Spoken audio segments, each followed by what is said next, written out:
Madame, Monsieur, bonjour, ravi de vous retrouver en cette matinée et nous sommes le 4 mars 2022. Alors, Mina Abed est déjà sur place. Mina, bonjour. Bonjour Nour. Comment ça va, Mina? Ça va? Aujourd'hui est un temps qu'on attend avec impatience Ça fait déjà du bien. hier soir. Oui, moi j'ai vu la pluie ce matin, j'étais très contente. Oui, moi, elle m'a accompagnée tout au long de la nuit. C'est vrai? Eh oui. T'as pas dormi toi?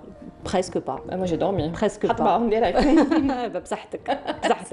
Alors Mina, aujourd'hui, comme chaque vendredi, Dr Fethi Benachenho sera parmi nous et il va nous parler donc d'une maladie qui est très répandue en Algérie. Il s'agit de l'asthme et des cristasmes. J'imagine que tu as déjà rencontré des personnes qui souffrent j'en connais. Oui, de j'en cette maladie. connais. Il y en a de plus en plus. Hein. Il y en a de plus en plus, effectivement. Alors, justement, nous allons revenir un petit peu sur la crise d'asthme, mais surtout comment la prendre en charge, comment la soigner. Peut-être comment et réagir surtout, aussi quand comment quelqu'un a une crise d'asthme. Voilà. Donc, s'il y a un cas devant nous, comment réagir face à ce genre de cas aussi. Alors, c'est vrai que nous sommes en plein mois de février, mais l'été arrive bientôt. Non. Aussi, c'est dans 4 mois.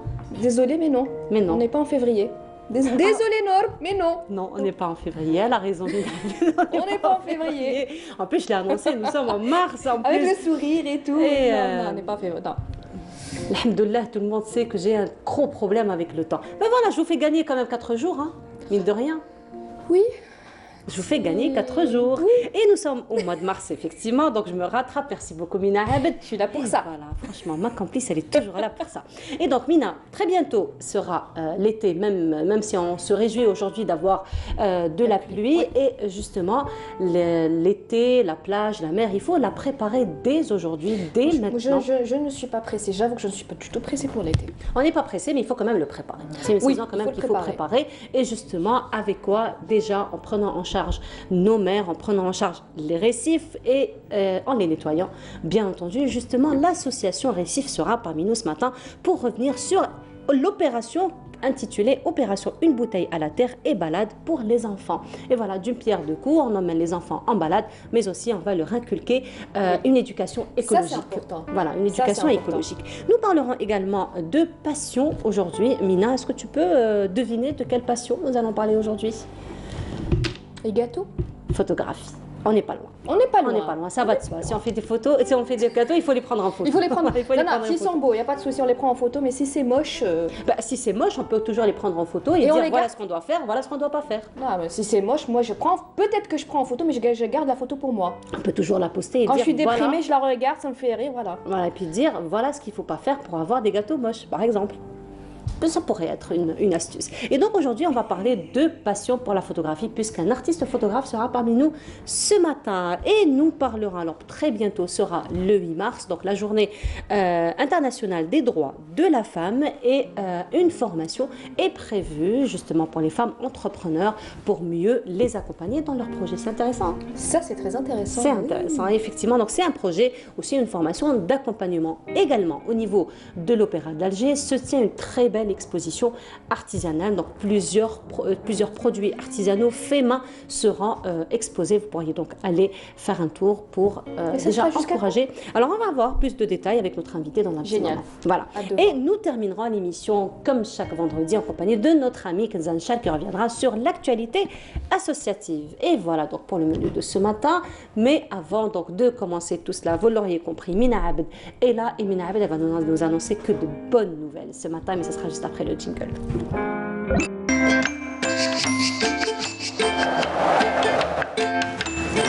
La météo vous est présentée par Mobilis.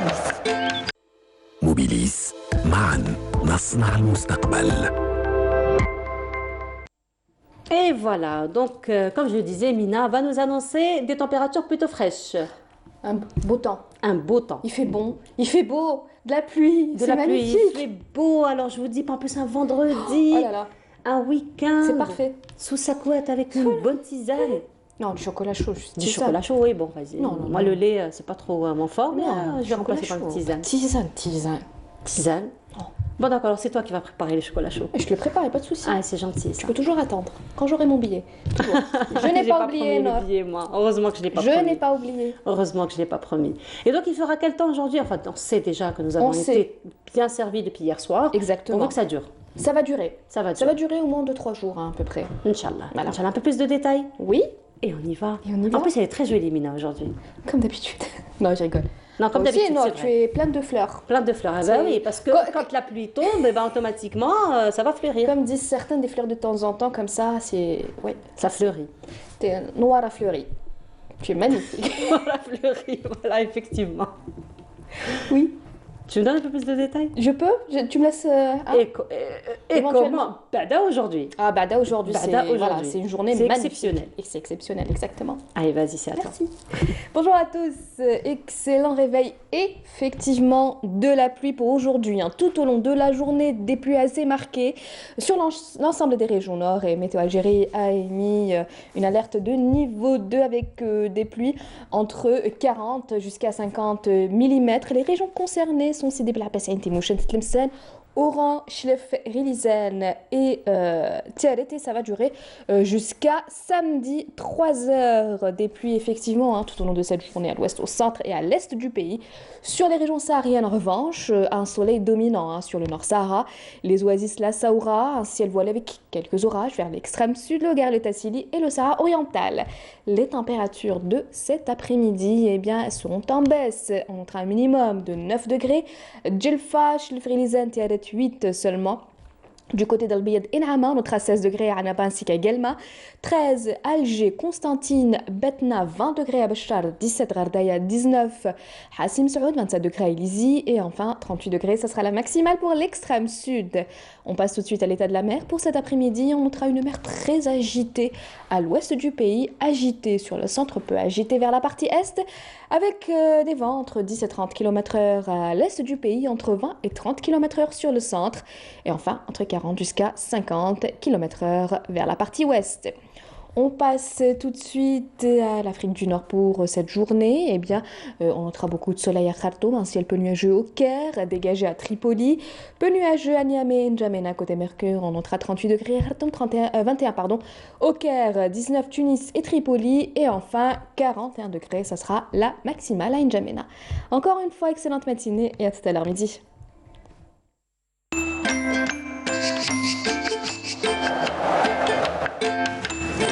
La météo vous est présentée par Mobilis.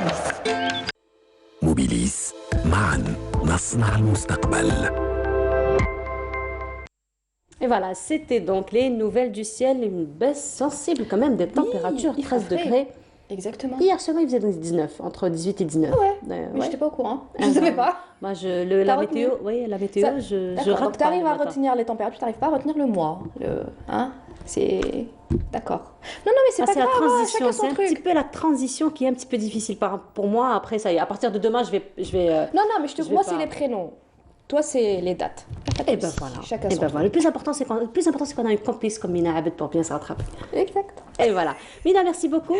Mina, on se retrouve tout à l'heure après le journal télévisé Avec du plaisir. midi, après celui de 19h. Tout à fait. Demain. Et demain. À partir de 8h. Merci beaucoup, Mina, à toi. Merci, Nol. Bonne journée. Et on continue. Cette fois-ci, ça va être une pause musicale en compagnie de Samir Toumi qui nous interprète une chanson Radia. Et c'est une chanson qu'on dédie à notre script Radia. Et on se retrouve juste après.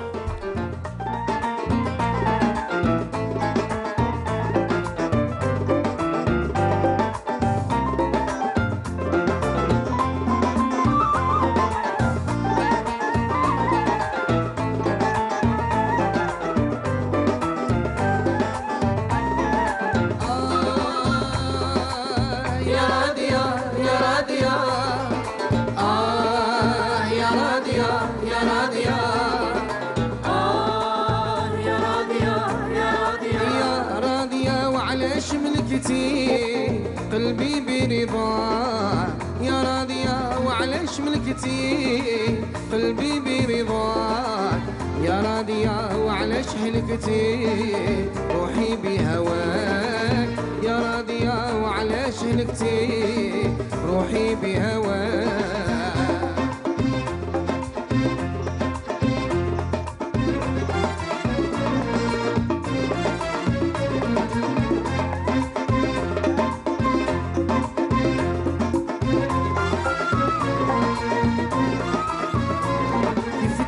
المحبة المحبة والمحبة العشرة والرضا هجرتي على الحباب وجفيتي كيف كانت المحبة المحبة والمحبة والقليب بيضاء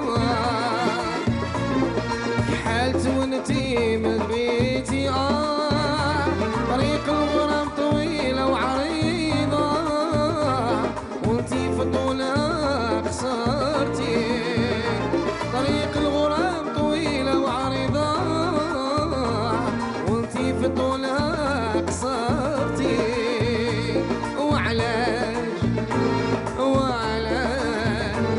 وعلاش غادرة قولي واش دا يا راضية يا راضية يا راضية يا راضية يا راضية يا راضية وعلاش ملكتي قلبي برضاك يا راضية وعلاش ملكتي قلبي برضاك يا راضية وعلاش هلكتي روحي بهواك يا راضية وعلاش هلكتي روحي بهواك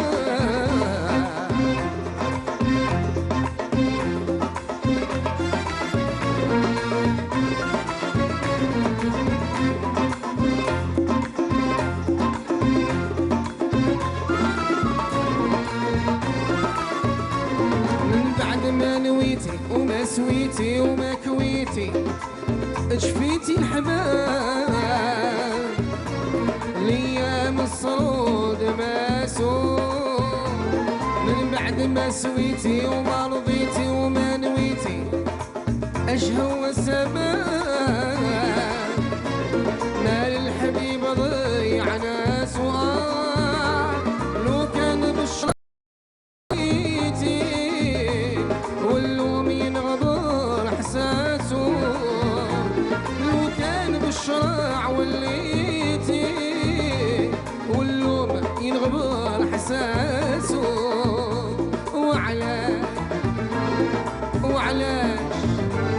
وعلاش ذا الجفا قولي والشفا يا راضية يا راضية Et de retour, et docteur Fethi Belachnou est déjà parmi nous. Docteur, bonjour. Bonjour, صباح الخير. Comment ça va? Bienvenue. Bienvenue à vous. Merci. Ça va, vous allez bien?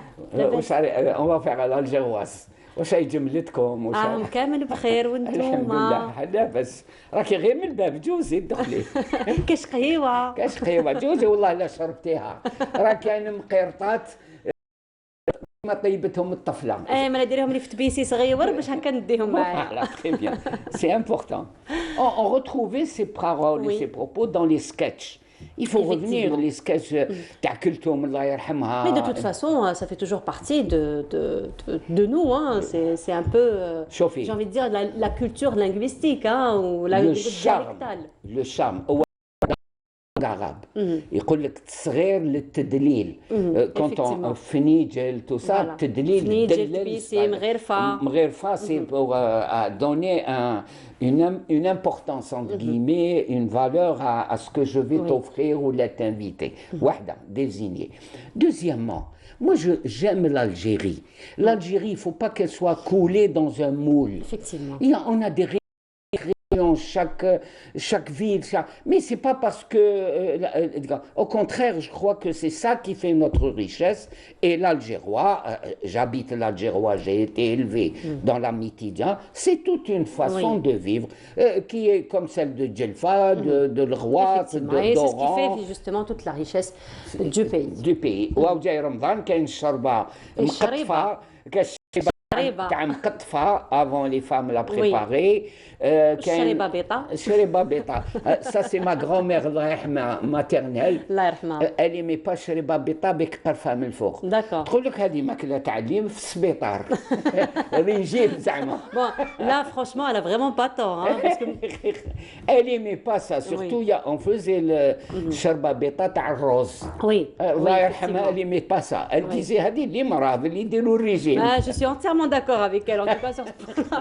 Sur ce point-là. Mais sinon, docteur, aujourd'hui, vous avez choisi pour nous un thème quand même qui prend de plus en plus d'ampleur. Donc, c'est une maladie qu'on connaît, mais elle prend beaucoup d'ampleur. Il s'agit des crises d'asthme. Donc, de l'asthme d'une manière générale. Ah non, non, j'aimerais que vous dites ce que vous avez fait avant. Les crises d'asthme. Les crises d'asthme. Les crises d'asthme. On reste sur les crises d'asthme.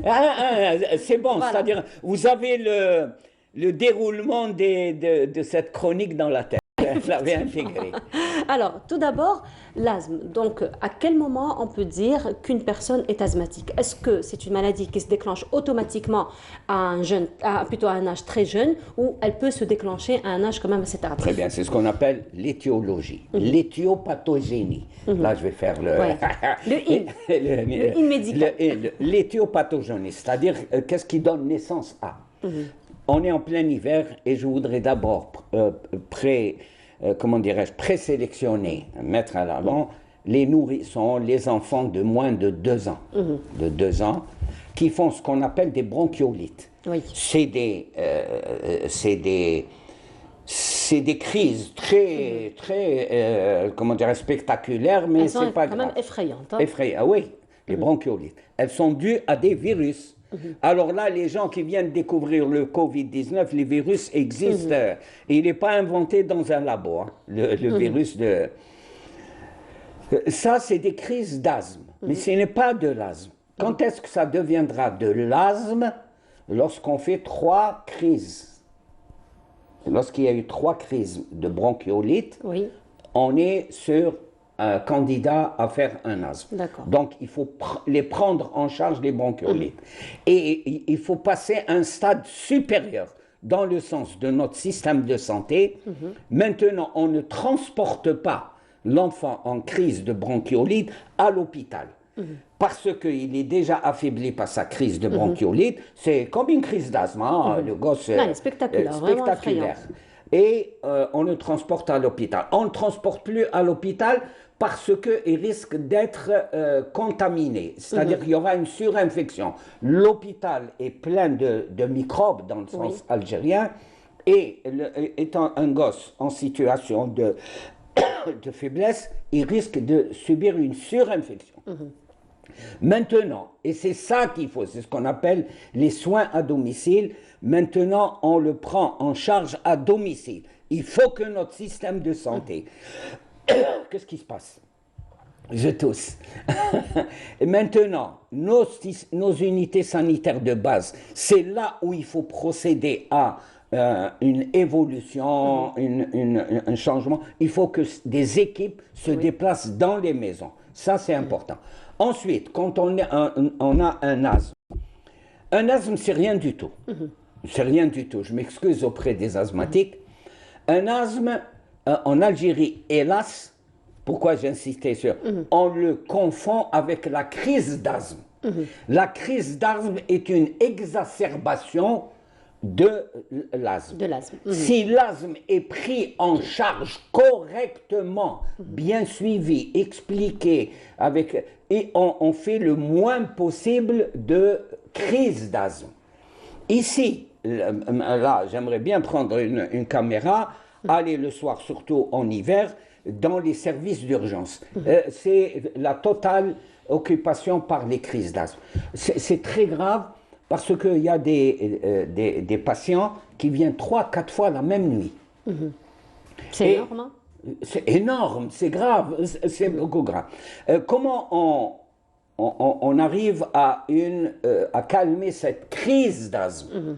Cette crise d'asthme, c'est hélas en injectant des corticoïdes. Si vous venez, les corticoïdes, c'est une catastrophe. C'est une catastrophe, les gens. Moi, j'ai vu une dame d'un certain âge qui se shootait aux corticoïdes. Elle n'était pas prise en charge, mais elle sentait, pour elle et pour beaucoup de médecins, beaucoup de citoyens, là, c'est la crise. En Algérie, hein, où j'évolue, la crise d'asthme est un de la prise en charge et du suivi. Un suivi où l'éducation sanitaire. Je rends hommage et j'oublie pas les asthmatiques quand ils font une crise d'asthme, c'est terrible à vivre. C'est terrible à vivre. C'est pas uniquement avec le Covid-19. Alors justement, donc il y a ces personnes-là qui sont atteintes donc, de l'asthme, qui font des crises d'asthme, et nous, donc on peut être témoin, on peut être présent donc, lorsque ces personnes sont en train de vivre ces crises d'asthme. Maintenant, nous, on n'est pas parents, ce ne sont pas nos enfants, ce sont pas, donc, on ne s'y connaît pas. Qu'est-ce qu'il faut faire si on est en présence d'une personne qui fait une crise d'asthme? Qu'est-ce que c'est que l'asthme et la crise d'asthme? L'asthme est une inflammation de l'arbre, on appelle ça l'arbre bronchique. On est en hiver, les arbres dans les rues, sont dépouillés de leurs feuilles. Les poumons, c'est comme un arbre dépouillé, comme on voit ça. Et à travers les branchioles, les bronchioles et tout ça, ça n'est pas de la sève qui coule. C'est le lieu de passage de l'air. Quand j'aspire, quand je respire, l'air circule pour arriver jusqu'au poumon, jusqu'à la plus petite bronchiole, on appelle ça, les terminaisons. Donc, qu'est-ce que c'est qu'un asthme? Un asthme, c'est une inflammation, iltihab. Une inflammation, ça entraîne quoi une inflammation? L'arbre bronchique, c'est-à-dire les bronches, les circuits où circule l'air pour arriver au poumon et ramener de l'oxygène. Là, regardez, la lumière, ce qu'on appelle la lumière, c'est le trou au milieu, et il est mobile. Alors, quand vous faites une crise ou une bronche lors d'une crise d'asthme, ce qu'elle fait, elle est vivante. Ferme. C'est pour ça que quand vous avez un asthmatique à côté de vous, on a la sensation des sifflements. C'est très simple. C'est comme quand vous fermez les volets et quand vous fermez les fenêtres, l'air arrive à passer. C'est là. Alors qu'il faut une gorgée d'air, un bol d'air. Là, il ne peut pas le faire et c'est tragique et c'est terrible. Et ça peut entraîner la mort. Parce qu'on peut avoir ce qu'on appelle un état de mal asthmatique. C'est-à-dire que les branches restent fermées.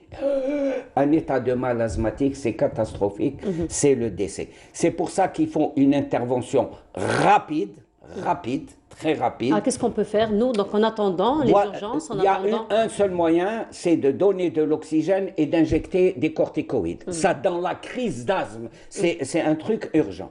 Mais moi, ce que j'insiste, et vous en êtes témoin, c'est qu'il faudrait prendre un très bon suivi de l'asthmatique afin de diminuer une bonne prise en charge de l'asthmatique. C'est un nombre de crise d'asthme diminuée.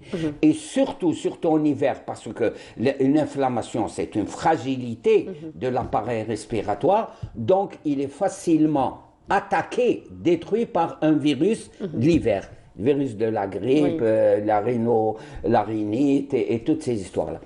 Ensuite, un asthme ne tombe pas du ciel, un asthme. Un asthme, il commence toujours par ce qu'on appelle une rhinite allergique. Le nez qui coule, on a envie de se... rhinite allergique. Moi, je compare ça. Il y a une fuite d'eau dans le plafond, et il faut rapidement s'en occuper, sinon elle va occuper. Et là, la rhinite allergique va s'étendre pour devenir un asthme. Donc, vous voyez, regardez, ça c'est... Merci pour la régie, très très bien. Vous avez un bon fond documentaire, chapeau. Non, il est bien. Vous voyez que faire de l'éducation sanitaire, je le dis à chaque fois, c'est des petits dessins, c'est budget. Je crois qu'il faut évoluer à une bonne prise en charge de l'asthme. Vous avez, premièrement, les corticoïdes injectables sont dangereux.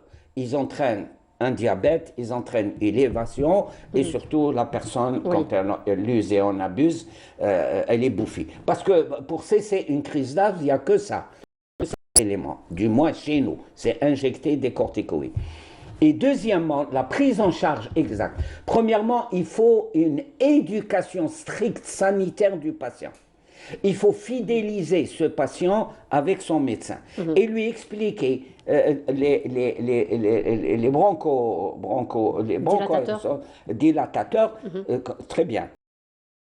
On a dit que la bronche se resserre. Les bronchodilatateurs. Donc ça permet de... Mais là, il y a l'aspect guérison. Regardez comment on prend en charge ça. C'est l'aspect guérison et suivi qui entraînera une diminution. Une bonne prise en charge, c'est une diminution drastique des crises d'asthme. il y a l'utilisation des corticoïdes par voie inhalée. Il n'y a pas de danger. Les corticoïdes sont dangereux une fois injectés et répétés. C'est les corticoïdes. Mais il y a ce qu'on doit faire lorsqu'on a un début de crise d'asthme et la personne, elle sait tout de suite qu'elle va être encombrée. Oui. Il faut régulièrement un bronchodilatateur. En Algérie, on parle, pour expliquer aux gens, la couleur du tube. La couleur du tube, exactement. J'ai pas oublié Le ça. bleu, le rouge, Le bleu. effectivement. Mais ce qui est important dans la crise d'asthme, c'est pas la crise d'asthme, c'est le tube rouge. Oui. C'est des corticoïdes et c'est un traitement à long terme. Et il n'y a pas de danger parce que c'est des corticoïdes inhalés. Donc, vous voyez, et surtout expliquer aux patients. Et ça, c'est le rôle des médecins, c'est le rôle d'un système de santé sur le terrain, pour expliquer ce que c'est. Et ça va diminuer. Justement, parlant de ces tubes donc, de couleur qui sont les bronchodilatateurs, il y a quand même j'ai envie de dire, une idée reçue et qui est qui est vraiment très répétée, on va dire. Shaya, voilà. Donc, lorsqu'un médecin généralement recommande la prise donc, de ces corticoïdes inhalés ou ces bronchodilatateurs, eh ben, il y a une réticence. Il y a une réticence parce que ce qu'on dit, yahkem fiya, je pourrais plus vivre après sans ce bronchodilatateur. En fait, c'est vraiment une idée reçue par rapport à ça. C'est très grave et c'est important. C'est comme maintenant, le vaccin il va m'empêcher de faire des enfants, je vais mourir dans 2 mois ou 2 ans. Une réticence est toujours présente chez un patient. C'est normal qu'il y ait une réticence, j'ai peur. Surtout chez nous, on dit le corps chimique. C'est la formule magique. C'est là où c'est important d'expliquer avec de simples, merci la régie, vous êtes dans le cadre de la santé de proximité, des schémas comme ça. Il faut prendre le temps avec ton malade qui est là, avec ses parents, avec la maman, lorsqu'on les explique. Parce que chez nous, il y a le chimique, le chimique, le sens entre guillemets, entre 20 guillemets. Deuxièmement, il y a la cigarette. La cigarette, et ça va faire augmenter ces problèmes d'asthme respiratoire. La pollution. Des fois, quelqu'un utilise un aftershave ou il utilise un regardez, voilà, pollution de l'air, les tas de poussées, squash d'animaux, des tas de trucs comme ça. Par exemple, le grelot, il est asthmatogène, il donne de l'asthme. Les chats, les poils de chat, ça c'est, on dit les animaux, tout ça, mais attention, le pollen, oui, un truc, la pollution, ça c'est très, très, très important. La pollution de l'air. C'est pour ça qu'il faut un environnement, une façon de vivre, parce que l'air qui est là contient des acariens, c'est-à-dire contient des champignons, contient de beaucoup de choses qui risquent de développer. Vous savez que le cacao, je dis les arachides, il y a des gens qui développent une allergie. D'ailleurs, c'est même déconseillé de les donner aux enfants de moins de 2 ans, je crois. Bien sûr. Ça, c'est à cause de la fausse route.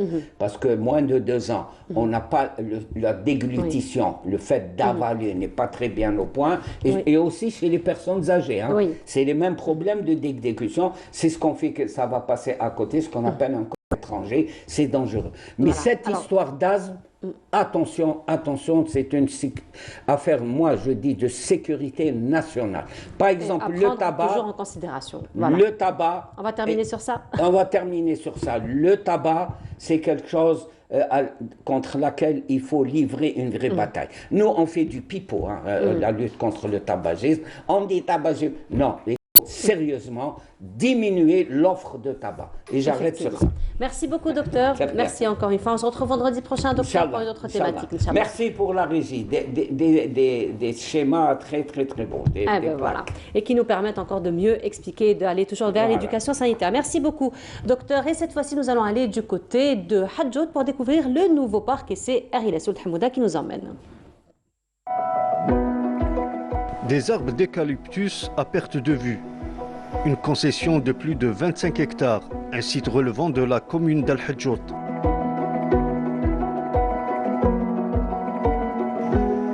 Une forêt récréative destinée à des fins de loisirs et de détente pour augmenter l'attractivité de cette région. Sur les 25 hectares, on a essayé de tracer un schéma qui nous permet d'avoir plusieurs activités. Les activités essentielles sont à peu près au nombre de 7, disons. Il y a un parc sportif. Pour les activités enfants, nous avons tout un parc de jeux classiques qu'on peut retrouver partout. Nous aurons bientôt, d'ici juin, Inch'Allah, un aquapark. Nous allons avoir à partir de septembre toute une partie constituée d'acrobranches et de tyroliennes, spécialement faite pour les forêts. Ça va être un peu un exemple unique en Algérie parce qu'on n'en a pas. Et le reste se constitue de zones plutôt de repos, donc de jardins, de cafétérias, de restaurants, de lacs et une partie pédestre.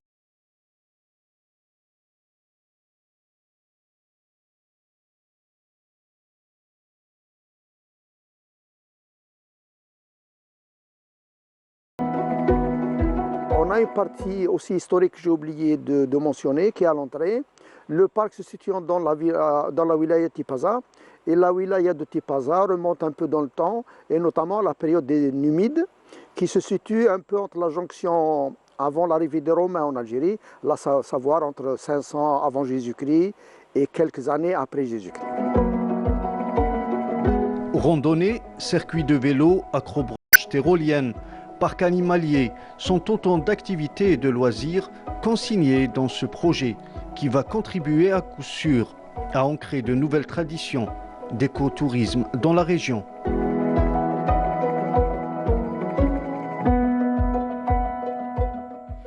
Et de retour, et cette fois-ci, nous allons nous intéresser donc à la mer, aux plages et surtout comment les préparer pour la saison estivale. Et parmi nous est présente donc Ahlam Khiloun. Bonjour Ahlam. Bonjour. Bienvenue. Merci. Alors Ahlam, vous êtes océanographe et vous êtes membre de l'association Récif. Alors l'association Récif nous a habitués donc à cet événement qui vient chaque année. Donc c'est toujours une opération, on va dire, de nettoyage de plage. Oui. Et l'association est déjà sur place pour préparer la 3e édition, n'est-ce pas? Oui, alors Monsieur Belkacem est sur place en plein préparatif. C'est l'opération Une bouteille à la terre. Donc il y a deux activités. L'activité pour les enfants, c'est la bouteille à la terre. Ce qui veut dire, c'est une opération qui consiste en quoi? Alors, ils vont ramener des bouteilles en PET. Pour chaque enfant qui ramène 20 bouteilles, il aura une balade en mer. Qui ramène 20 bouteilles, c'est-à-dire qu'il va ramasser, c'est ça? Oui, non, il ramène avec lui de la maison ou on ramasse sur place. L'essentiel, on a besoin de 20 bouteilles. Si on a 20 bouteilles, il a sa balade en mer. D'accord. Et plus on a 20 bouteilles? Pourquoi 20 bouteilles? Non, c'est juste la monnaie d'échange. D'accord. Alors, les bouteilles qu'on ramasse, on va les échanger avec un recycleur. Ce recycleur, il fera des jouets. Très bien. Donc, on donne les bouteilles, il nous donne des jouets. Les jouets sont distribués pour des enfants malades dans les hôpitaux pendant l'Aïd, etc. D'accord. Donc, ça, c'est pour la première opération, pour les enfants. La deuxième opération, ça s'appelle port propre. C'est un peu comme les de la mer, c'est destiné aux adultes, des plongeurs de récifs. On va ramener du plastique, mais sous la mer. Oui. Et vous en trouvez, malheureusement? Oui, malheureusement. Beaucoup, oui. Et différents types, pas que du PET. Non, alors du caoutchouc. On va essayer de nettoyer tout ce qu'on peut. Voilà, donc pas spécialement le plastique. Donc faire vraiment une opération de nettoyage quand même assez élargie. Oui. Voilà, donc vous êtes à la 3e édition, ça devient quand même une tradition chez l'association Récif. Oui, et cette année, on veut la faire chaque mois. Généralement, enfin, en principe, ce sera le dernier samedi de chaque mois. D'accord. Donc ce sera toujours les deux opérations, donc une pour les enfants, une pour les adultes. Oui. Très bien, donc vous allez vous organiser comment? Donc parce que ça va être une seule journée. Oui. Donc là, vous préparez, donc l'association est déjà sur place pour préparer l'événement qui se déroulera demain, Inch'Allah. Donc comment se fait l'organisation? Donc il y a un stand, on a des différentes tables où il y aura une mini-opération de recyclage pour les petites bouteilles. Parce qu'à notre échelle, c'est tout ce qu'on fait, que les petites bouteilles. Donc on va séparer l'emballage, bouteille, ça, c'est une activité d'enfants ou c'est oui, tout pour le monde les enfants. Ils seront bien sûr accompagnés avec leurs parents et les bénévoles de Récif. On va séparer, on créera une mini-usine. Donc ça leur fera une activité. On va faire de la vulgarisation, on va leur expliquer la différence du du PEHD, les différents types de plastique qu'il y a, pourquoi on doit les recycler, quelle est la problématique du plastique, etc. D'accord, donc ça va se passer dans une seule plage ou ça va se passer sur plusieurs plages? Alors nous, on va le faire à Récif demain, donc c'est dans le port, dans la plage du Récif. D'accord, et les prochains samedis? Les prochains samedis, au même endroit. On verra, c'est en fonction de... On verra le retour demain et on essaiera d'élargir, pourquoi pas. Pourquoi pas, voilà, parce que de toute façon, nettoyer même la plage en une seule journée, ça ne vous suffit pas. Oui, c'est sûr. Déjà, si on arrive à faire la moitié de la plage, déjà, c'est bien. Après, si on l'a terminé, pourquoi pas d'autres plages? Voilà, mais sinon, qu'en est-il un petit peu du retour, par exemple, des habitants, on va dire, des gens qui passent par là-bas? Est-ce qu'il y a un répondant? Est-ce que les gens viennent, ils sont curieux, ils veulent voir ce qui se passe, ils mettent la main à la pâte? Oui, bien sûr, surtout les enfants. Surtout les enfants. Ben, si on arrive à les toucher, eux, ils ramènent leurs parents Bessif. Oui. Déjà, c'est vous nous prenez à la plage. On n'a pas le choix. Hein. Oui, donc ils les ramènent. À chaque fois, ça leur plaît parce qu'ils apprennent des choses et ça leur permet de sortir un peu du smartphone à chaque fois. Pour... Le fléau du oui. N'est-ce pas, le fléau du siècle? Oui. Donc pour les enfants, qui va partir? On a parlé des enfants, maintenant pour les adultes, qui pourra participer à cet événement, à ces événements? Donc puisque ça va se faire les derniers samedis, vous avez dit du mois, de chaque mois? Oui, de chaque mois. Donc c'est tout le monde, c'est celui qui veut participer, il vient. Il y a des plongeurs bien sûr. Professionnels, là par contre? C'est pas obligé. Alors pour ceux qui plongent, il leur faut au moins la licence et l'assurance. D'accord. Pour qu'on soit clair à propos de la loi. Mais pour les autres, ils peuvent venir en masque tuba, ils peuvent ramasser ce qu'il y a autour, on peut faire on peut marcher, ramasser tout ce qu'on trouve. Donc celui qui veut participer, bébé. Voilà, alors est-ce qu'il y a une inscription préalable ou les gens peuvent vous rejoindre directement? Ils peuvent nous rejoindre. S'ils ont des questions, ils peuvent nous contacter sur les réseaux sociaux, on y répond. Alors, vous avez dit que, encore une fois, pour le recyclage, vous allez prendre vous êtes en contact avec un recycleur. Alors, comment se fait justement ce genre de choix, ce genre de contact pour encore une fois, inculquer cette culture de recyclage? Donc, ce recycleur-là, on le connaît déjà, on a déjà travaillé avec lui. Il se charge de faire des... Alors, ils sont toujours invités. Ils participent à l'opération. Et ils fabriquent des jouets. Donc, on leur donne nos bouteilles qui vont aussi recycler. Ils vont refabriquer des jouets et on continue dans cette chaîne. Dans ce cercle? Oui. Dans ce cercle-là. Vous avez dit que vous allez faire une petite opération donc, de recyclage pour les enfants. Voilà, donc ils vont faire en premier lieu donc, déjà le tri, donc mettre les bouchons de côté, l'emballage de côté, la bouteille de côté. Et après, ils vont recycler en quoi? Non, ils vont juste faire le tri, pardon. On va leur expliquer, on va leur faire un petit atelier de vulgarisation. On va expliquer c'est quoi les différents types de plastique, pourquoi il faut lutter contre ce fléau, qu'est-ce qu'on risque si on ne le fait pas, etc. On va leur parler un petit peu de... Je ne sais pas ce que vous avez entendu parler de la réunion des Nations Unies qui s'est tenue avant-hier à Nairobi. On va leur expliquer un petit peu les enjeux. On va même essayer de faire des animations pour leur expliquer comment est-ce que ce plastique passe de la bouteille jusqu'à nos assiettes, par exemple. D'accord. Ça va faire peur, ça, par contre. Eh ben, il faut, hein. Il faut secouer un peu. Là c'est un peu une thérapie de choc, hein, par contre. Et c'est bon, on n'a plus le choix. Oui, on n'a plus le choix, d'ici 2050, il y aura plus de plastique. C'est vrai qu'en voyant une photo pareille, c'est un petit peu choquant aussi. Hein. Et ça, c'est rien. Si vous voyez le 7e continent, Oui, bon. On ne sent pas de grands pollueurs ici? Mais si. Nous sommes de grands consommateurs de plastique. Je veux dire en Algérie. C'est pas... On reçoit aussi beaucoup à travers les courants de la mer et tout. C'est plutôt nous qui envoyons à travers les courants de la mer. Hein. C'est plutôt il y a un échange. Allez, on va dire qu'il y a un échange. On contribue beaucoup dans l'échange. Oui. Voilà, on contribue beaucoup. Donc, on rappelle que l'événement se déroulera demain. Donc, ça va commencer à quelle heure?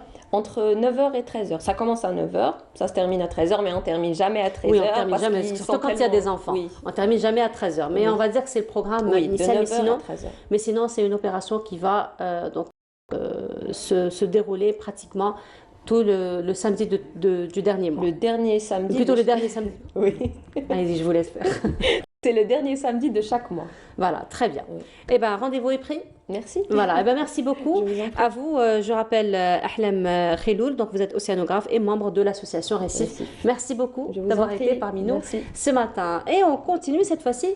Nous allons aller à la rencontre d'une créatrice de bijoux. Il s'agit de Jamila et c'est Samira Hadja qui l'a rencontrée pour nous. De l'affection à la passion, Jamila Bekour s'est lancée dans une drôle d'aventure artistique. En prenant un café un matin, elle écrit une capsule. Et c'est une révélation. Le résultat est édifiant. Donc un jour, en sirotant mon petit café, j'aime le café le matin. J'ai écrasé la capsule et ça a fait une jolie forme. Et donc je l'ai décoré. L'entourage a aimé. De la création à partir des capsules.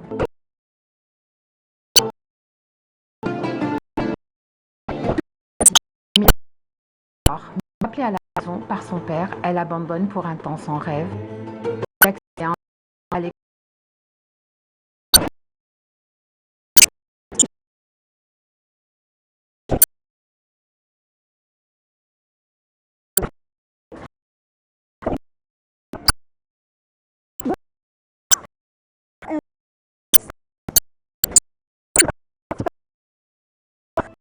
Fil d'argent en perles ou strass, en passant par le cuir, l'artiste se lance cœurs et âme dans la création, mais pas n'importe laquelle, puisqu'elle choisit le recyclage comme fer de lance. Là, je suis en train de réaliser une figurine à partir de la capsule. Donc là, c'est la jupe. Là, je vais mettre le petit torse. Voilà. Ensuite, je vais coller la tête. Donc c'est des figurines que j'adore réaliser et que j'ai intitulées les amis de la planète parce qu'elles respectent l'environnement puisque c'est du recyclage. La voici enfin sur la route de ses passions. Et quelle fierté de voir ses créations autour du cou. C'était un sentiment très très très fort. Pourquoi? Parce qu'au début j'appréhendais.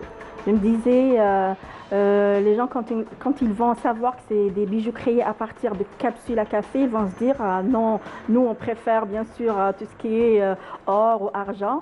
Mais j'étais agréablement surprise par le degré de responsabilité des Algériens et des Algériennes à l'environnement.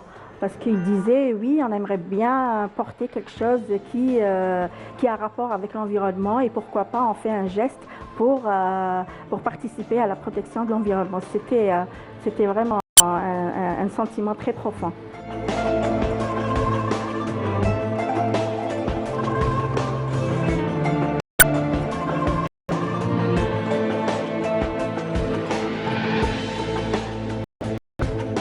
Avec les œuvres de Jamila Bekour, faites-vous plaisir tout en signant un engagement éco-responsable pour la protection de la planète.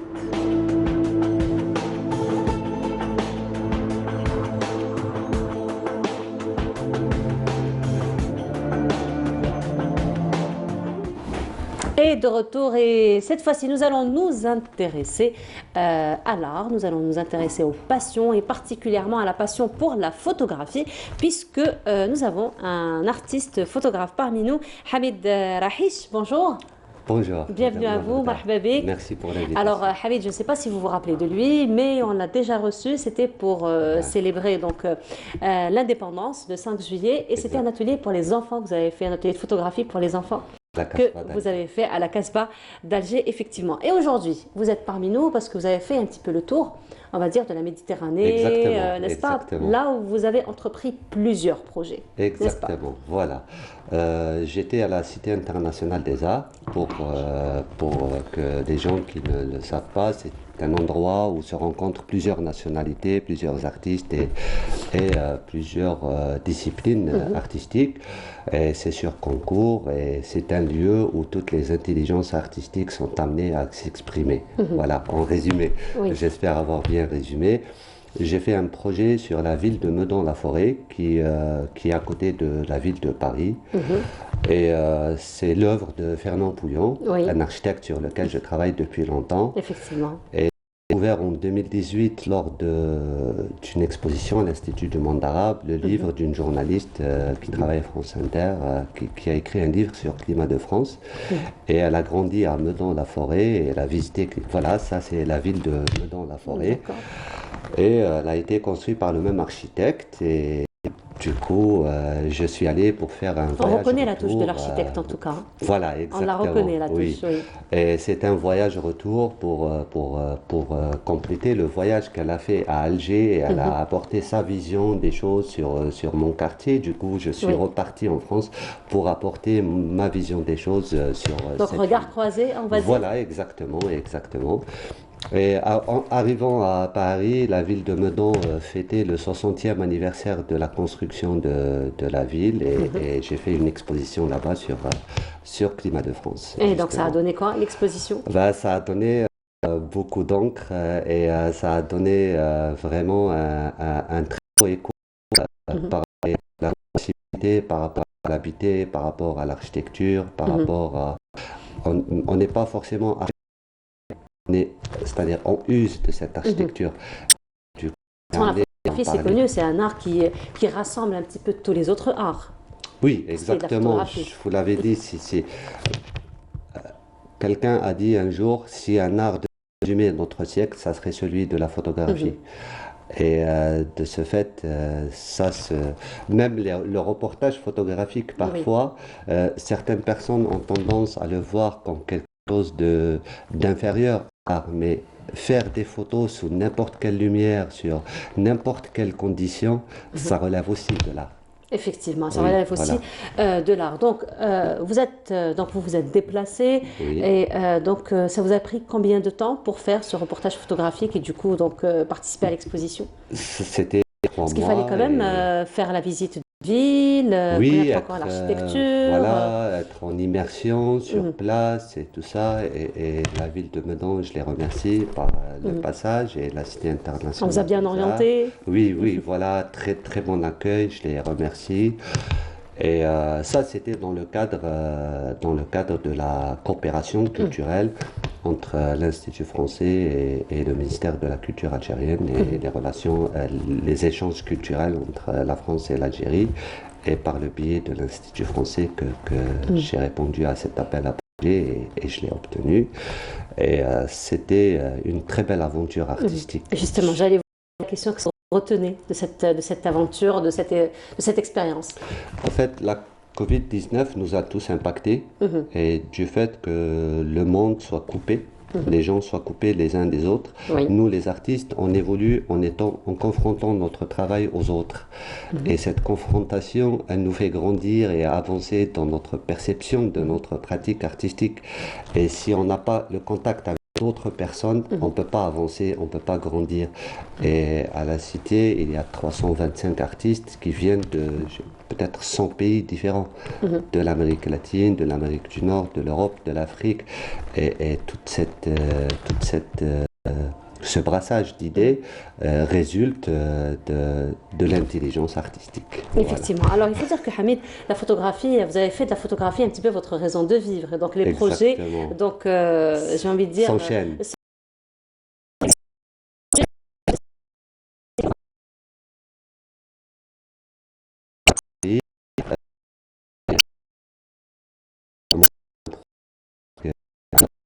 Scientifique INVISU et l'Institut national de l'histoire de l'art et en collaboration avec la Sorbonne et le Centre national de la recherche scientifique.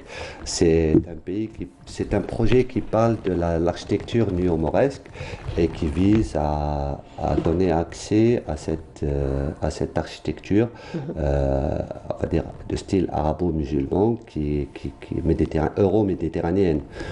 Et le projet porte à créer une certaine synergie plutôt, pour donner accès aux gens plus à cette architecture néo-mauresque et arabo-musulmane qui fait partie de l'Europe et qui fait partie de la Méditerranée aussi. Et c'était c'est-à-dire ça regroupe 3-4 pays, l'Algérie, la Tunisie, l'Espagne, la Bosnie et la France.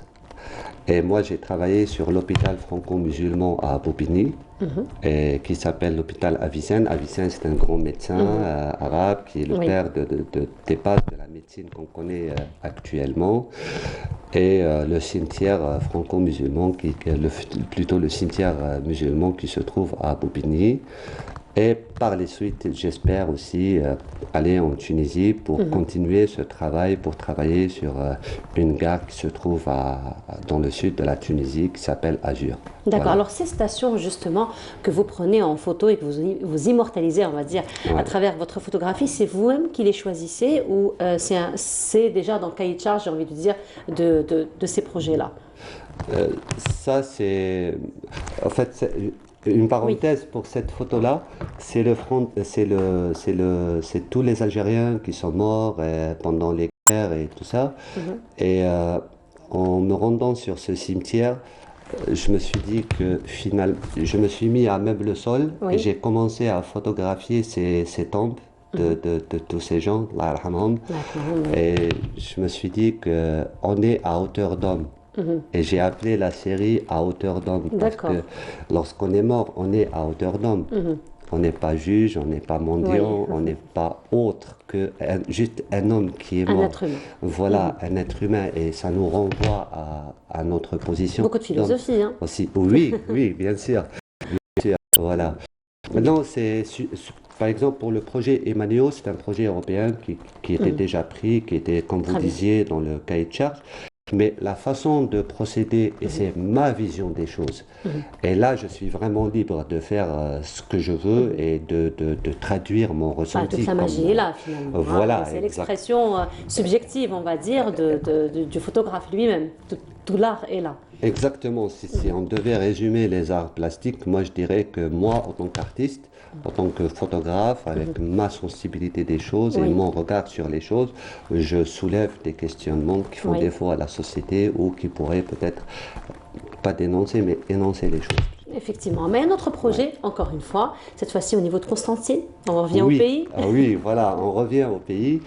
J'avais fait plusieurs voyages entre Alger et Marseille pour travailler sur cette ville qui certains disent que c'est une partie de l'Algérie aussi parce qu'il y a beaucoup de communautés algériennes là-bas.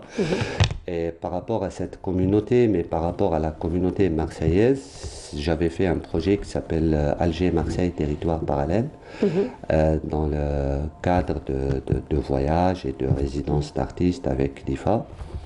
Et là, c'est à l'Institut français de Constantine et c'est une exposition qui s'appelle Alger-Marseille Territoire Parallèle. Voilà. Et l'idée, c'est de pouvoir créer, on compare toujours, et comparer Alger à Marseille ou à une autre ville dans le monde, ou même en Algérie, revient à dire que ça, c'est mieux que ça. Le projet consiste à créer des échos entre les deux villes, où on ne sait pas où on est, et toute la magie de la photographie, c'est ça. Donc finalement, si je comprends bien, c'est mettre en valeur un petit peu les points communs.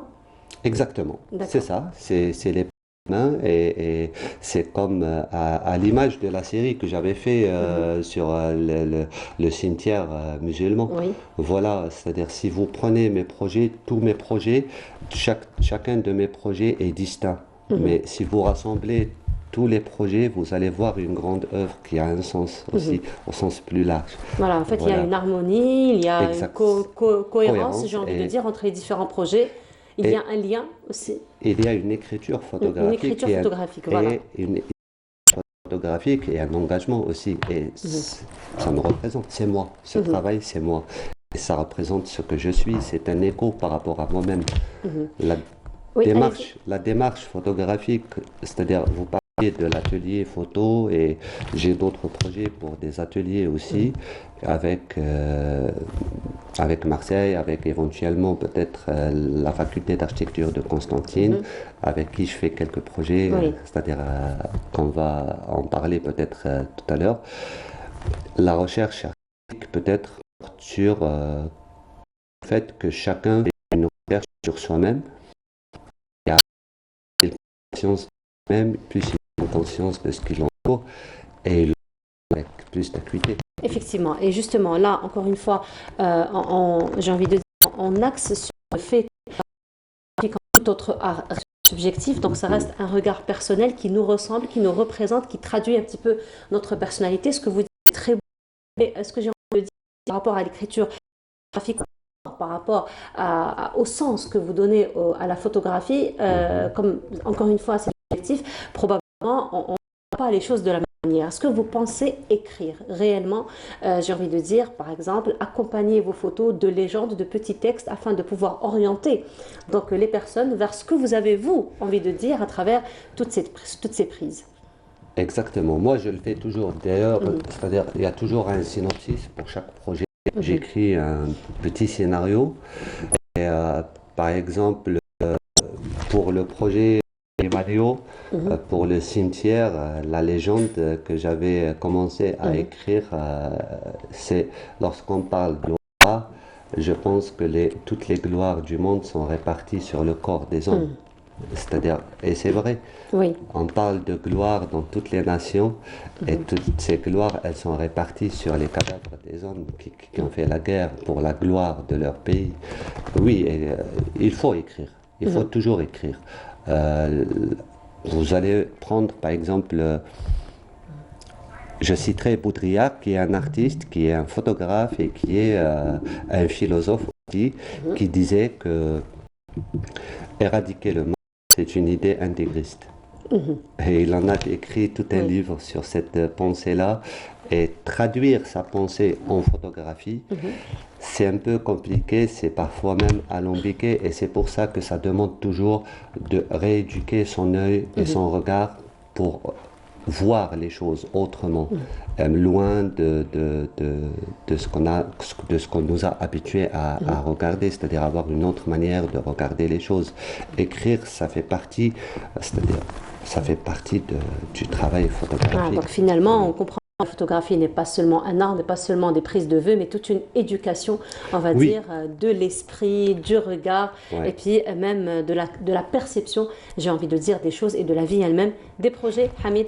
Des projets, oui. Dans la photographie d'auteur, alors il y en a eu, vous êtes en plein dedans, et certainement il va y en avoir. Voilà, et certainement il va y en avoir. Pendant ma visite à Constantine le week-end dernier pour l'exposition à l'Institut de Constantine, j'ai rencontré des personnes de la faculté d'architecture de Constantine pour éventuellement lancer un projet de répertoration de l'œuvre de Fernand Pouillon en Algérie. Il a construit presque 72 hôtels en Algérie et c'est à peu près l'infrastructure du tourisme en Algérie. Ça mettrait en valeur les lieux touristiques algériens et ça serait dans le cadre d'un travail avec un laboratoire scientifique qui va déterminer l'œuvre de Pouillon, qu'est-ce qui est de Pouillon, qu'est-ce qui ne l'est pas, et que ça va servir de base pour les prochaines années, pour le futur, pour d'autres pays où il y a aussi donc des vraiment endroits un véritable travail, on va dire, de transcription de l'histoire, de l'architecture à travers la photographie. Exactement. Voilà. Eh ben, un autre projet peut-être avec une association qui se trouve à Marseille qui s'appelle Because Art et c'est un projet qui porte sur un atelier. Un atelier pour un jeune public, pour des femmes et pour des adolescents aussi. Et j'espère que ça va donner et on se reverra pour en parler une autre fois. Avec plaisir, vous êtes le bienvenu quand vous voulez. Merci à vous. Merci beaucoup Hamid. Il nous reste que finalement vous souhaitez une très belle continuation, beaucoup de succès dans ce que vous allez entreprendre. Merci. Merci beaucoup Hamid Rahish. Je rappelle, vous êtes artiste photographe. Merci encore une fois d'avoir été parmi nous. Et on continue, pause musicale cette fois-ci que nous vous proposons en compagnie de Souad Asla et on se retrouve juste après.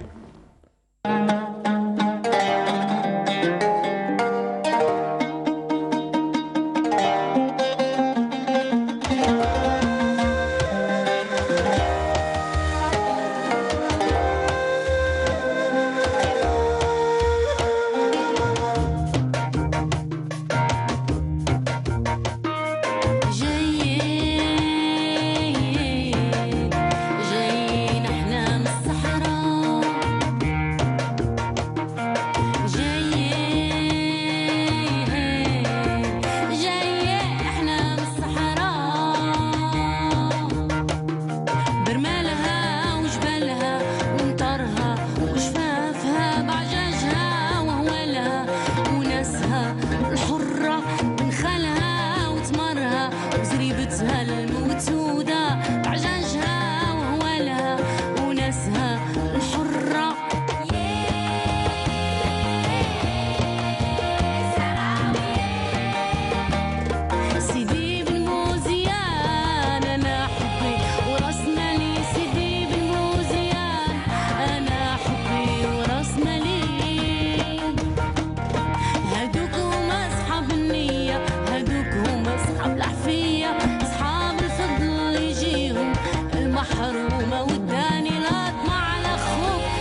Et le 8 mars, c'est pour bientôt la journée internationale des droits de la femme et on va la fêter comme il se doit puisque des événements au profit de la promotion, de l'accompagnement des femmes se préparent. Et parmi nous ce matin, Lydia Ladjouzi. Bonjour Lydia. Bonjour. Comment ça va? Toujours un plaisir de te recevoir Lydia, toujours dynamique sur terrain. Toujours un plaisir d'être avec toi sur le plateau. Marhaba avec Lydia. Alors Lydia, un bel événement se prépare du 8 au 12, encore une fois, cette fois-ci intitulé Femmes entrepreneurs dans la création. Exactement. On va revenir avec un peu plus de détails. Et parmi nous également, ce matin, M. Brahim Bourrab, bonjour. Rebonjour à vous. Bienvenue à vous. Berlik. Et cette fois-ci, nous allons encore parler de cette fois-ci, parce qu'on vous a déjà reçu il y a quelques temps pour parler un petit peu de l'accompagnement dans l'entrepreneuriat à travers une caravane. Cette fois-ci, c'est un événement qui est consacré aux femmes entrepreneurs, donc l'accompagnement des femmes entrepreneurs, n'est-ce pas? Effectivement. Effectivement. Alors, Lydia, le 8 mars, ça va être une exposition, donc un événement culturel, plus exactement. C'est un événement culturel. Un événement sous la thématique femmes entrepreneurs dans la création. Exactement. Donc, c'est au nom du Centre d'art Yasmine, toujours avec M. Khlifati. On essaye à chaque fois d'apporter, d'améliorer les thèmes de nos événements. Et il n'y a pas un thème qui nous tient plus à cœur que la femme entrepreneur, la femme algérienne créative et professionnelle. Donc, on va organiser un événement qui va débuter le 8 mars et qui va se prolonger jusqu'au 12 mars. C'est pas juste une journée ou une demi-journée. On mérite bien plus que ça qu'une demi-journée pour montrer tout notre savoir-faire. Effectivement, et puis pour permettre aussi aux gens de pouvoir se déplacer, de pouvoir s'organiser. Et puis il y a même ceux qui viennent une fois et qui ont toujours envie de revenir une deuxième fois. J'ai déjà une personne en tête qui n'est autre que mon père.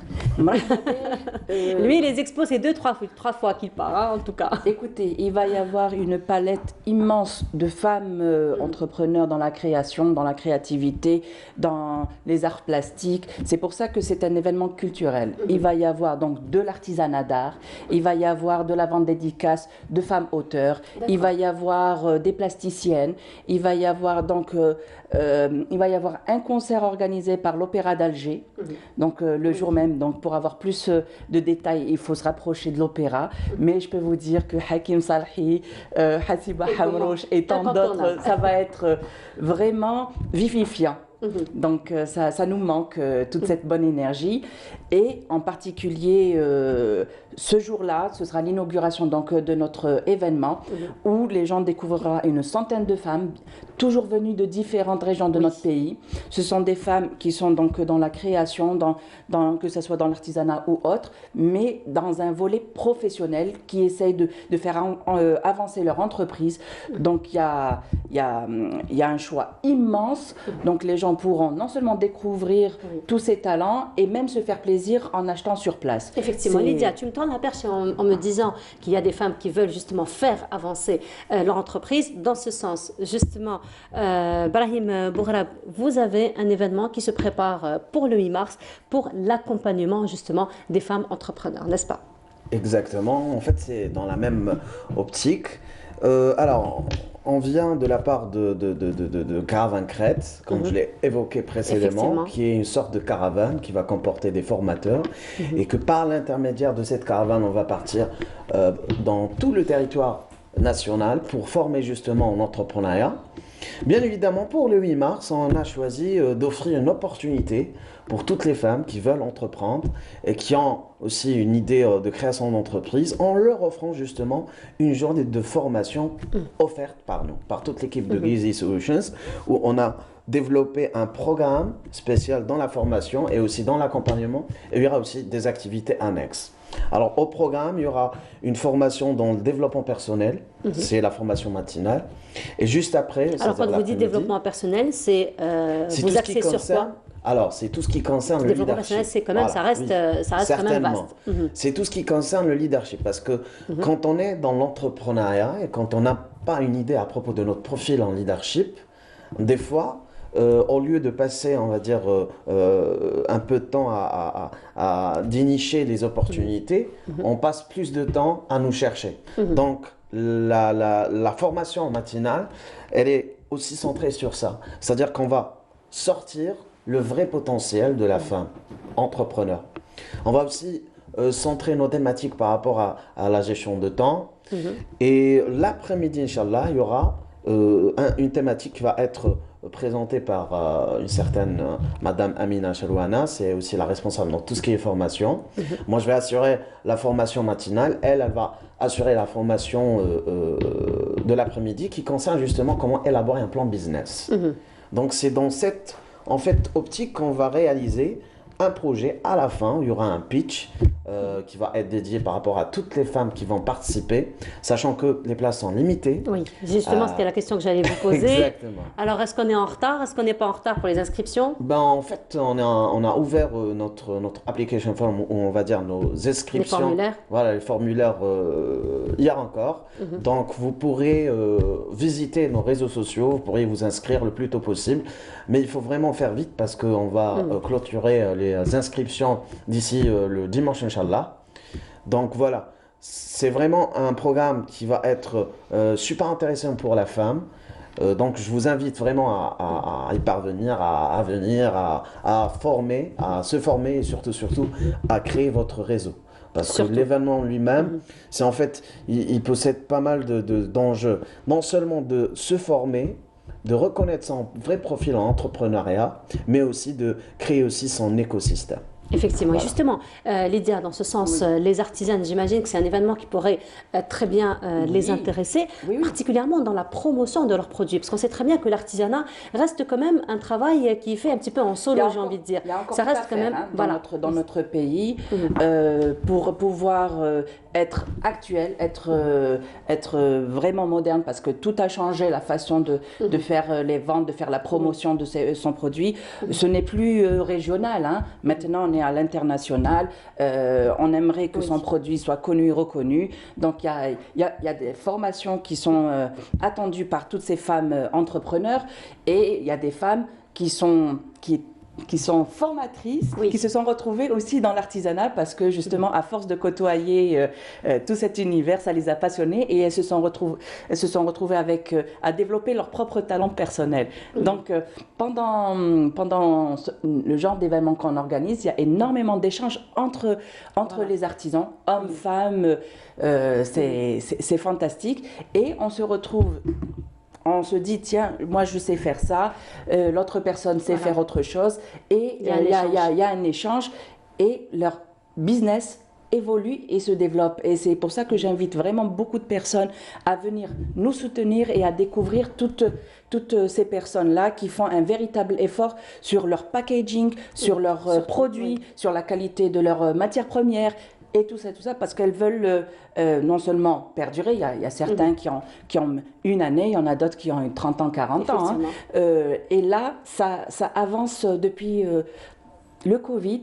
Il y a énormément de choses qui ont évolué, qui ont avancé avec la nouvelle technologie, la nouvelle façon de travailler. Effectivement. Alors justement, je reviens à vous, Brahim Bourab. Donc là, on a vu que ce sont quand même des événements qui permettent l'épanouissement, on va dire, de certains business, mais certaines personnes, que ce soit des femmes ou des jeunes ou des hommes, donc qui veulent lancer leur business, mais ils ne savent pas par où commencer. Donc l'idée est là, elle existe, mais finalement, comment lancer? Là, on bug, j'ai envie de dire. Donc, c'est un petit peu l'objectif de ce genre d'événement que vous proposez. Bah, c'est la même logique. Quand on est dans l'entrepreneuriat, un entrepreneur, s'il a un objectif SMART, c'est qu'un entrepreneur, déjà, c'est une personne qui est dans le risque, qui ose tout le temps. Oui. Et en fait, pour transmettre cet état d'esprit, c'est par l'intermédiaire justement de ce genre de formation, où on est en face du formateur, où il est en train de parler à propos de sa carrière, où il est en train de mettre en œuvre aussi sa storytelling, mais en même temps, il y a une sorte de discussion, une sorte de débat, une sorte de brainstorming, d'échange surtout, et c'est comme ça qu'on va créer justement l'écosystème. Oui. Pour revenir par rapport à ce que vous avez dit, madame, c'est que en fait, ce mois-là, Caravan Crête va offrir plein de formations justement pour les femmes, et entre autres les femmes artisantes, qui aura toute une semaine dédiée par rapport aux femmes qui sont dans l'artisanat. On va former toute personne qui est dans l'artisanat, dans les démarches de création d'entreprise, pour aussi remodeler le modèle du business. Parce qu'actuellement, si on est dans l'ère du digital, il y a pas mal de choses à remodeler, de l'ère classique jusqu'au l'ère digitale. Donc en fait, il y aura pas mal de surprises ce mois-là, parce que c'est le mois de la femme. C'est le mois de la femme. Il faut vraiment faire beaucoup de choses par rapport à cette... Mais c'est quand même les doucements aussi pour les femmes. Hein. Oui, bien sûr, bien sûr. Bien sûr. aussi, c'est pour la femme, hein, Lydia. Bien sûr, parce que maintenant la femme, c'est pas juste elle est enfermée entre quatre murs de sa maison. Bien sûr, elle est complète dehors, elle est complète à la maison. Et le 8 mars, c'est pas faire la fête avec une rose. Hein, je suis désolée, c'est de prouver, de montrer tout le combat de ces un bilan de tout ce qui commence à avancer depuis tant d'années pour les droits de la femme. Moi, je parle de ma catégorie, mon univers qui est l'art et l'artisanat. Ça a changé. En 10 ans, je peux dire qu'on a gagné quelques batailles, mais il y a encore beaucoup de choses à faire pour pouvoir exister pleinement et montrer notre savoir-faire aisément partout et partout dans le monde. Et justement, Lydia, dans ce sens, je voulais te poser la question. Alors, aujourd'hui, il faut dire qu'il y a un retour très sensible vers tout ce qui est artisanal, vers tout ce qui est fait main. Donc, on a compris que la société de consommation n'est pas toujours bonne pour la santé. Donc, on a vu quand même qu'il y a un intérêt de la part de la population, que ce soit dans la cosmétique ou dans tout ce qui est consommable. Donc, il y a vraiment un retour. Et c'est ce qui a beaucoup encouragé, d'ailleurs, que ce soit les artisans ou les artisanes, à faire aussi des reconversions finalement professionnelles, n'est-ce pas? Exactement. Je pourrais vous dire, parmi la sélection de ces femmes, vous avez des vétérinaires, des docteurs, vous avez des architectes, il y a énormément de métiers différents. Il y a comptable, il y a, là je vous dis juste quelques noms. Je vous ai dit, il y a des formateurs qui étaient dans de grandes entreprises internationales qui du jour au lendemain se sont retrouvées bloquées vu la situation. Et elles ont poussé leur créativité en ces 2 ans un petit peu compliqués et finalement, elles sont largement plus épanouies. Elles ne veulent pas retourner dans leur vie ancienne parce que bon, être maître de soi-même dans son domaine, c'est juste fantastique. Et j'aimerais dire que toutes ces femmes-là, non seulement, pourquoi les soutenir? Parce qu'elles ne travaillent pas seules. C'est toute une économie qui est autour d'elles. Pourquoi? Parce que c'est des femmes, comme je vous ai dit, entrepreneurs. Donc, elles pensent à plein de choses et donc elles délèguent certaines choses, par exemple le packaging, etc. Et ça crée du travail tout autour d'elles. C'est toute une chaîne. Donc là, par exemple, pour cet événement, vous allez trouver des femmes qui travaillent les plantes. Donc elles travaillent avec des céramistes pour faire leur je dis ça comme ça pour simplifier. Hein. Par exemple, les pots, donc les plantes, elles travaillent avec des gens qui sont dans l'agriculture, les pépinières. Vous avez du prêt-à-porter, donc c'est toute une chaîne qui va travailler donc des petites mains, des brodeuses, piqueuses. Il y a le culinaire, il y a de la céramique, il y a du prêt-à-porter. Je vous ai dit, il y a des plasticiennes. Il y a encore quelques places, très peu de places. Donc moi j'invite vraiment, s'il y a des talents un peu qui sont de côté, par exemple des femmes photographes, j'en ai pas trouvé. J'en ai pas trouvé. Il y a encore de la place pour les plasticiennes. Donc marhaba s'ils veulent me contacter, Lydia Ladjouzi, l'éclat de verre. Et on va passer quand même 5 jours ensemble et j'espère qu'il y aura le retour du public. Il y a la distanciation, le masque est obligatoire, mais l'Opéra d'Alger, il est parfait pour accueillir largement ce genre de personnes. Voilà, effectivement. Vos attentes très rapidement de ce que vous proposez aux femmes entrepreneurs? Tout d'abord, allez vous inscrire parce que c'est une opportunité qui ne va pas durer longtemps aussi. Mais je pense que normalement, il faut se poser les bonnes questions. Vous les femmes, toutes celles qui sont en train de me regarder, il faut commencer par le premier pas. Le premier pas, c'est quoi en fait? C'est de se dire, est-ce que réellement, j'ai trouvé réellement ma réelle vocation? Et la réelle vocation pourra être une passion, qui veut dire que si on travaille dans notre passion, à un moment donné, ce n'est plus un travail, mais c'est une passion. Une passion. Donc c'est sur cette en fait idée que je vais, on va dire, clôturer mon message. Et bien sûr, je vais souhaiter, peut-être que je serai le premier à souhaiter joyeuses fêtes pour toutes les femmes. En tout cas, dans Bonjour d'Algérie, vous êtes le premier. Très bien. Et spécialement pour ma raison d'être, ma mère. Joyeuse fête ma mère. Donc Rabbi yahfadha li. Ou yatikum saha par rapport à à cette conversation très chaleureuse. Franchement, je suis très très très béni aujourd'hui avec Saha. Merci beaucoup. Marhaba bik. Merci beaucoup donc à vous Brahim Bohrab. Lydia, merci beaucoup encore une fois. Rendez-vous du 8 au 12. Du 8 au 12, de 11h à 18h30 à l'Opéra d'Alger. Eh ben voilà, rendez-vous pris. Merci beaucoup Lydia et on se retrouve très bientôt. Inch'Allah, alors on continue dans un petit moment. On va se retrouver pour la dernière station de cette en compagnie de Kenzan Chal qui reviendra sur l'actualité associative. Mais avant cela, ça va être un petit tour.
Parmi nous, Kenza, bonjour. Ibarak Fik, Allah Yisselmek Naharek Zine. Comment vas-tu? Ça va, alhamdoulilah. Ça va, ça se passe bien? Ouais. Beaucoup de boulot, beaucoup de travail? Oui, tout à fait. Certainement. Ça ne s'arrête jamais de toute façon avec le mouvement associatif. Et, oui, et heureusement. c'est comme ça. D'ailleurs. Et heureusement. Tout à fait. D'ailleurs, alors aujourd'hui, actualité associative comme à la coutume. Belles différentes initiatives à travers le pays. Donc le week-end passé, comme tu sais, on est tout le temps en train de sillonner le pays. Donc j'étais du côté de Blida et là j'ai vu justement une très très belle association, agréablement surprise par sa très bonne organisation. Donc c'est l'association Gravir des randonneurs. Donc ils ont une organisation absolument parfaite. Oui, juste. Je savais que tu n'allais pas trouver le mot. Il n'y a pas le mot. Exactement, parce que justement, de 1, c'est la catégorie des volontaires, enfin des bénévoles dans cette association. On y trouve de 6 ans jusqu'à 75 ans, voire même plus. Qu'est-ce qu'ils font? Ils font tout simplement de la randonnée. Mais c'est de la randonnée assez pédagogique. Donc, ils se retrouvent chaque week-end et ils sillonnent un petit peu l'Atlas blédien. Donc, c'est chaque week-end, ils ont une initiative de la sorte. Donc, quand je parle des différentes catégories, donc il y a même par exemple des personnes qui veulent faire de la marche, mais qui ne peuvent pas le faire, c'est-à-dire en ville. Et ben, l'association justement propose des circuits. Donc pour les personnes qui ne peuvent pas faire les grandes randonnées, mais voilà, avec prescription du médecin, parce que souvent, parfois c'est le meilleur des remèdes justement de marcher. Donc marcher aussi dans l'Atlas blédien qui est absolument merveilleux, très très belle nature. Donc ils font ça. Mais quand je dis randonnée pédagogique, ça va être par exemple pour demain.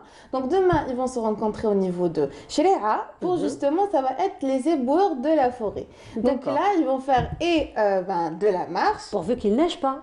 Même s'il neige... oui, parce qu'avec la neige, ça risque après de tout couvrir. Tout à fait, mais en tous les cas, malheureusement, souvent, les gens partent justement dans ces sites-là où il neige et ils laissent justement leurs déchets. Donc là, il y a ce genre d'association. Ce n'est pas exclusivement leur mission, mais voilà, ils sont sensibilisés, ils sont amoureux, ils sont surtout jaloux du patrimoine justement forestier de la région. Donc, ils vont carrément aussi faire le nettoyage, mais aussi très important, cette association en collaboration, donc l'association Gravir, je rappelle, et en collaboration avec la direction des forêts. Vous savez que la direction des forêts a lancé justement tout un programme de plantation nationale avec des conventions avec les associations. Donc c'est des conventions de 6 mois jusqu'à 1 an, où l'association est là à prendre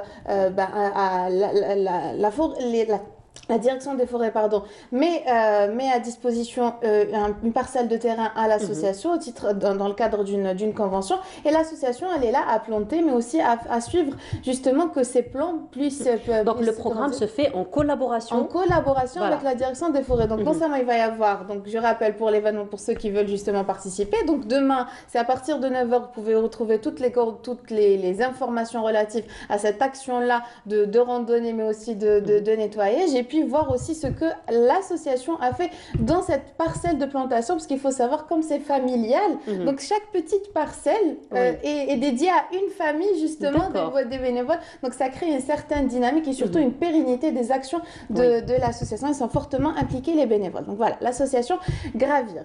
Par la suite, c'est des jeunes qu'on a souvent accueillis sur nos plateaux, c'est l'association Plogging Algeria. Oui, effectivement. Donc une activité très en vogue, de faire de la randonnée. Actualité associative touristique aujourd'hui. Oui.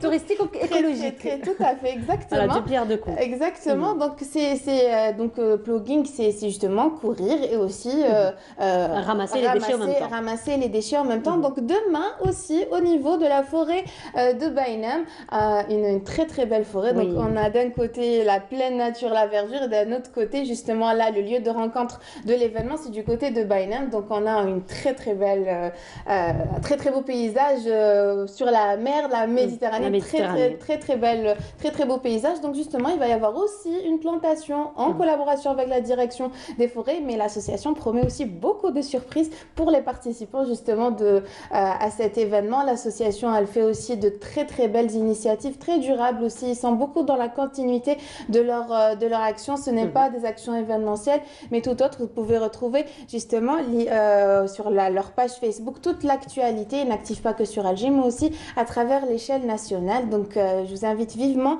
à y aller et surtout profiter de ces différentes initiatives. Et comme tu sais, j'aime le Sud, donc je vais parler aussi. Et comment la virée au Sud, et comment et une initiative absolument merveilleuse d'ailleurs que je salue Amel qui m'en a aussi parlé. J'ai vu ce qui va se passer, mais c'est absolument merveilleux. Ça concerne le festival des cerfs-volants. Des cerfs-volants, d'accord. C'est absolument... la deuxième édition. Exactement, donc ça sera du 11 au 12 mars, Inch'Allah, donc au niveau de Janet. Et voilà, ça promet un très très beau festival. Déjà que l'endroit... Il n'y a rien à dire. Voilà. C'est du 11 au 13. Au 13. Inch'Allah. Donc, au niveau de Janet, donc la participation internationale. Il va y avoir la participation. Je reviendrai, mais voilà, pour que vous puissiez vous programmer, parce que voilà, il faut quand même se programmer pour ceux qui sont du nord, pour qui descendent justement au sud. Eh bien, vous pouvez vous programmer pour ce festival-là. C'est absolument merveilleux à vivre. Donc, en famille, toujours. Voilà. Si la mémoire ne me trompe pas, je pense que la première édition a été dédiée justement aux handicapés. Tout à fait, parce que justement, celui qui organise là, c'est un homme qui est très très très engagé. Donc c'est Toufir, il est très très engagé. Toufir Bourali. Bourali, merci. Donc c'est Toufir Bourali, c'est une personne qui est très très engagée, qui a commencé justement à faire des caravanes humanitaires pour la région de Taman Rasset. Et puis voilà, quand on y va sur place, on y découvre la beauté du paysage sur place, et on ne peut que être jaloux. Et justement, Kenza, ça fait quand même quelques mois que tu es partie en vogue, que tu as parti, et tu l'as toujours laissé là-bas, tu l'as toujours pas récupéré finalement. Non, pas du tout, et je pense pas d'ailleurs. Tu n'y comptes même pas d'ailleurs pour revenir.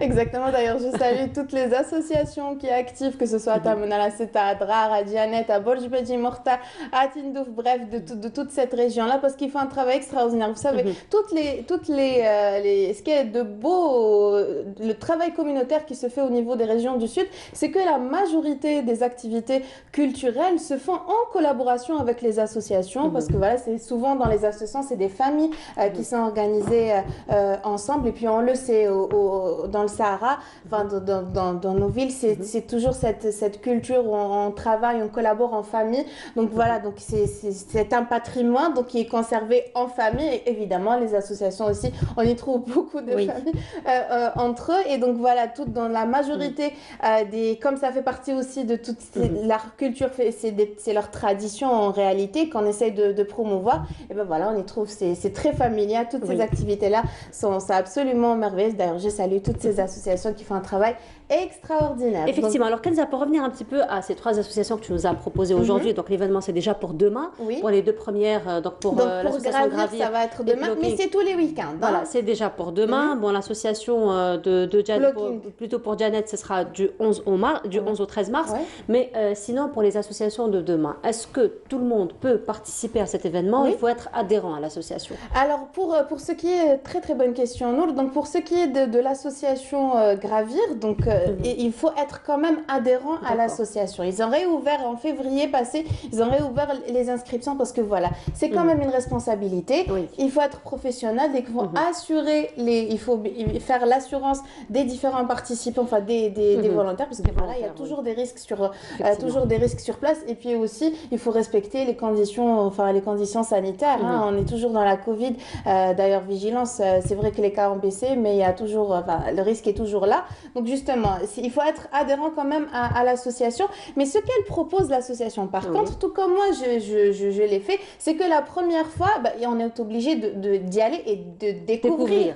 Donc pour la prise de contact, pour la première prise de contact, évidemment, on peut contacter l'association et leur dire, voilà, nous allons venir demain pour la première participation. Mais par la suite, pour pouvoir bénéficier des autres activités durant la semaine, parce que même la semaine, si vous allez voir sur leur page Facebook, ils ont des rubriques très très bien organisées. Ils ont des rubriques entre positivité, parler de faune et flore, parler de la santé, parler de l'environnement. Donc c'est très très bonne organisation. Donc pour pouvoir bénéficier des différentes activités que fait l'association, il faut être adhérent. Voilà. Par contre, pour ce qui est du plugging, évidemment, il faut faire partie de l'association. Mais quand il s'agit comme ça de grands événements, comme ce qui va se passer demain, toujours il y a une organisation. Si vous allez voir sur leur compte Instagram, justement, la première image de l'événement, justement, il y a un lien. Vous allez trouver un lien, vous allez directement pouvoir vous y inscrire pour pouvoir évidemment participer à cet événement-là. Voilà, mais sinon, pour Janet, il suffit juste de se présenter. De se présenter, de se programmer, surtout à l'avance. Enfin, il nous reste encore une petite semaine pour se programmer. Une petite semaine, et j'aurai pour la semaine prochaine un programme très très riche, une belle plantation sur l'échelle nationale. Vous savez, c'est la saison avec la fondation Nasl Khair qui a lancé le Algerian Green Challenge. Ça va se passer entre Tizi, Béjaïa et Skikda. J'y reviendrai, je ferai un direct, Inch'Allah, si tout va bien, au niveau de Tizi. Inch'Allah, mais sinon, des événements qui se préparent pour célébrer la journée de la femme? Oui, beaucoup. On parle beaucoup d'entrepreneuriat et aussi sur la sensibilisation de ses droits. Parce que souvent, on ne connaît pas nos droits, donc il est très important que la femme puisse connaître ses droits. Effectivement. Merci beaucoup, Kenza. Merci donc, encore une fois, pour ces actualités associatives. On se retrouve la semaine prochaine, probablement en présentiel. Surtout qu'il y a actuellement de belles initiatives en pleine nature. Si on puisse faire un plateau comme ça. On va proposer à la direction. Ça nous fera plaisir à nous aussi. Donc, probablement vendredi prochain, tu seras là. Probablement, tu nous feras un direct de Tizi. Exactement. Voilà, on verra. Merci beaucoup, Kenza. On te souhaite une très bonne semaine. À toi, belle continuation. Et nous arrivons à la fin de notre émission. Merci beaucoup de nous avoir suivis. Je vous souhaite une très agréable journée à tous. Bon week-end. Couvrez-vous bien. Il pleut si jamais vous sortez. Et je vous retrouverai avec un très grand plaisir dès demain à partir de 9h. Au revoir.